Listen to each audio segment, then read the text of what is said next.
Hello, everyone. Welcome back. It's Deborah here again, bringing you episode 2 of With Love, Meghan. Spoiler alert, it doesn't get any better than episode 1. So we start off with Meghan making coffee for the crew, because she's so nice and she's not a bully to her staff, etc. And the crew are a lot more involved in the show in episode 2. I think that she's run out of fake friends like the makeup artist guy that she had in episode 1. So now she's just fully counting on the crew. So a lot of banter going backwards and forwards with the crew. She makes them a coffee and she's pretending to make a latte. So she makes coffee steam noises. She's so funny and so quirky, oh Meg. It is just so cringe. And so this whole time, so she's preparing breakfast for Mindy Kaling, who's coming over. And so, we have to listen to all the great things about Meghan and what a great mother she is and dropping her kids all the time and talking about Harry all the time. And same as the first episode, any opportunity that she has to say how great she is, well, she's there doing it. So for those of you who saw the first episode that I posted, she didn't use a piping bag when she was doing her cake, because she doesn't need to invest in a couple of dollars piping bag. She's got a hack where you can just use a plastic bag. Yet today she's making a frittata in a Le Creuset pan that's like $400. So, as with the first episode, you don't really understand anything. So, not only does she show us how to make a frittata, a fancy omelette, she also explains to us how to make bacon. Wow. When she's making bacon, this is what attracts 3 dogs and a husband into the kitchen. They don't come for her perfume. They come for the bacon smells. So apparently she stopped wearing Diana's perfume to seduce Harry. Now she just coats herself in bacon odors. And everything is just so pretentious. When she puts cheese in her frittata, she calls it chèvre. She can't even say that it's goat's cheese.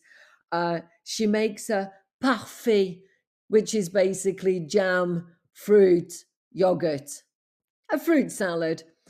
She says that it's parfait party. Oh, she has such a way with words. She's just so funny. It's unbelievable. She no longer refers to her jam as jam. Jam is no longer her jam. So now she's not merching as jam. She's serving as preserve. And of course, all through the episode, there was as many references as physically possible to what new flavors she's got coming out.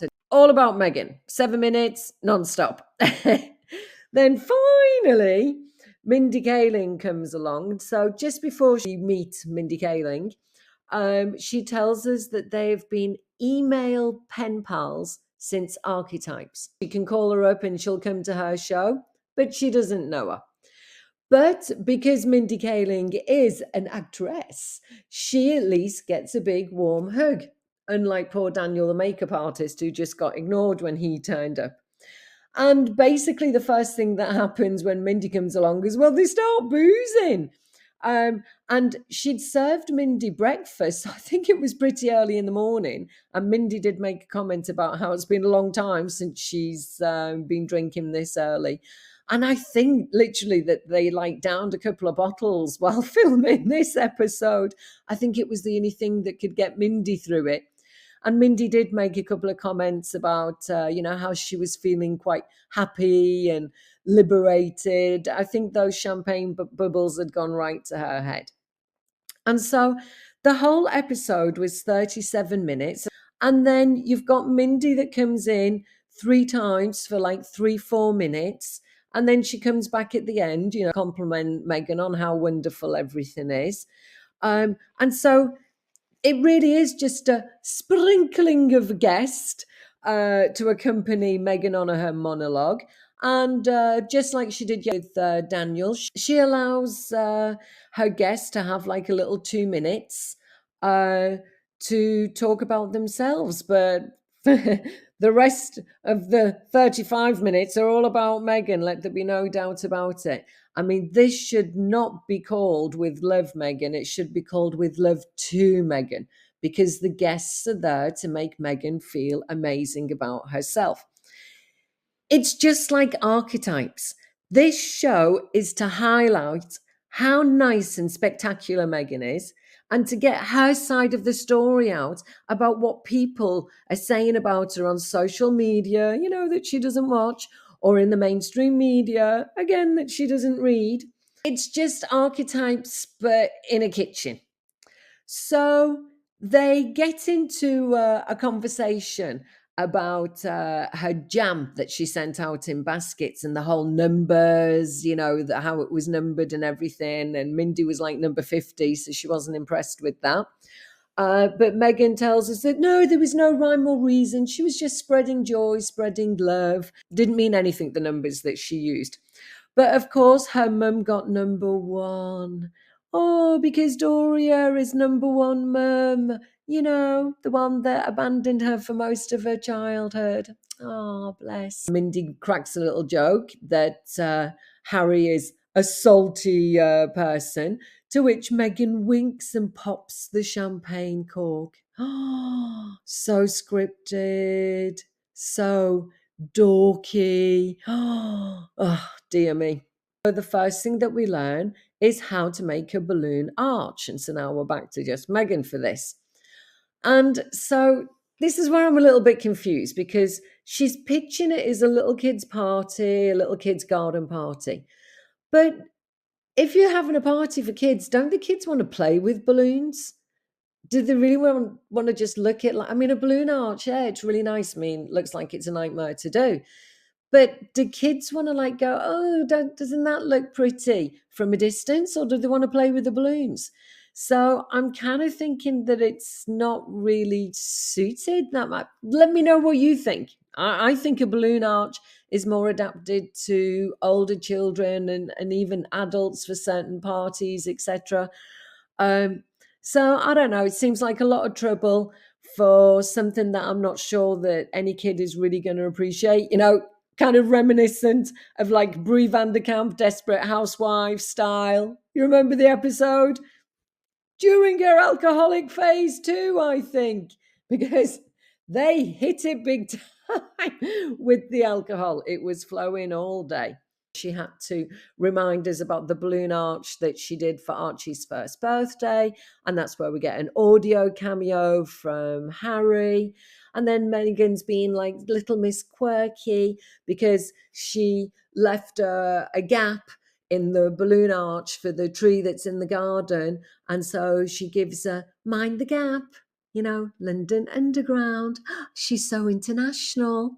Oh my God. Mindy comes back, and there's a little malfunction from Meghan when Mindy's script required her to ask Meghan about her look, because she loves Meghan's style. Does she have eyes? But Meghan didn't understand what she was saying, because instead of saying, oh, so Meghan, can you tell me about your look? She said, your look.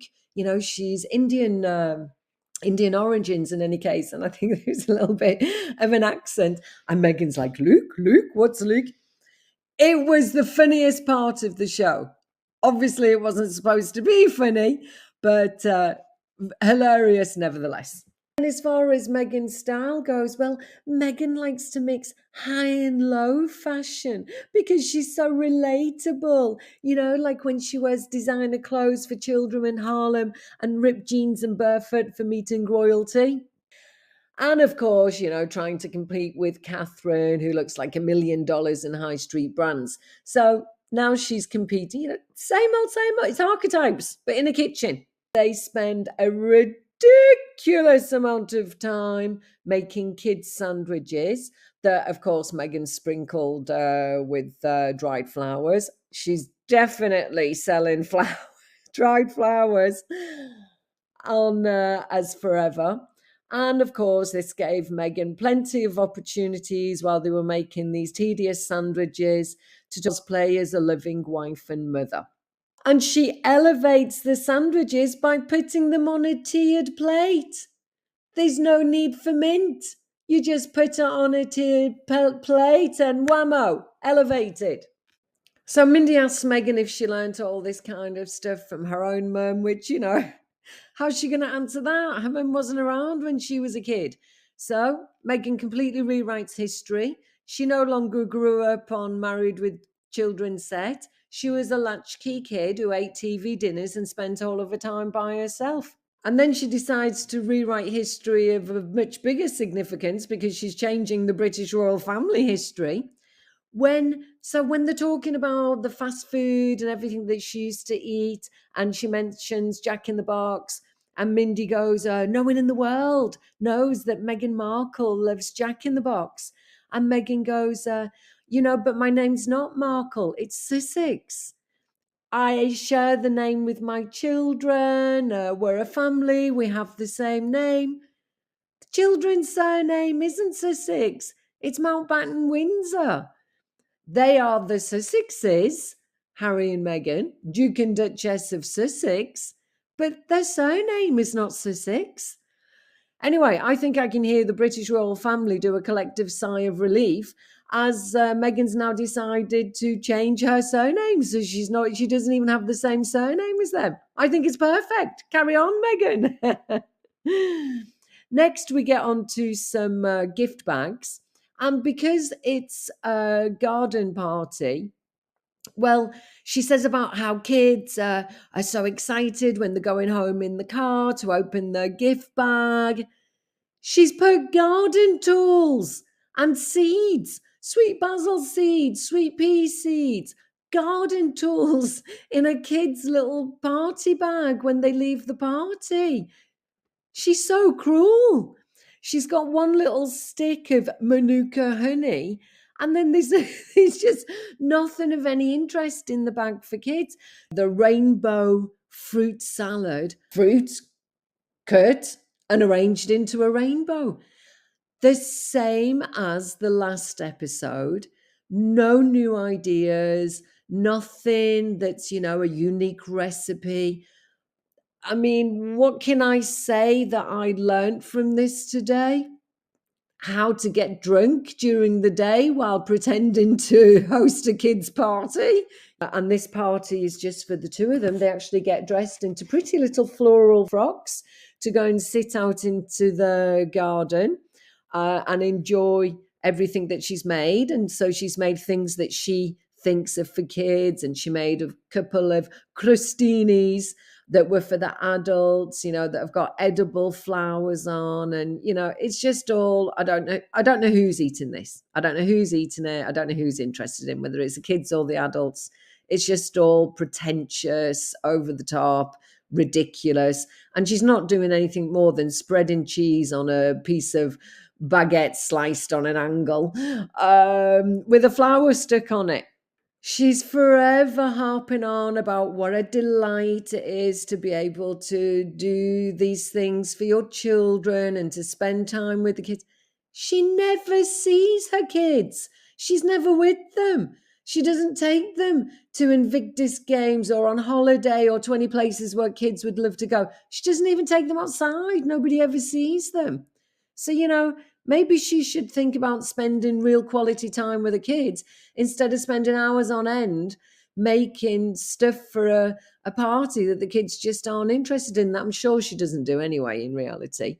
She's so out of touch with what she's doing that even when she's making her rainbow fruit plate, which took a ridiculous amount of time for her to do, and then she had to do a smaller plate to show us how this is something that you can do on a daily basis for your kids.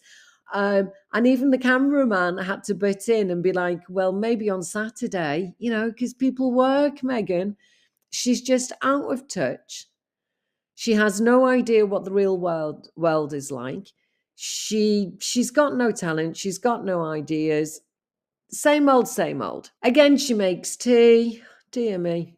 And then at the end of the day, and I'm going to put this down to the two of them being absolutely sloshed on champagne, they actually sat down in the garden and made a daisy chain.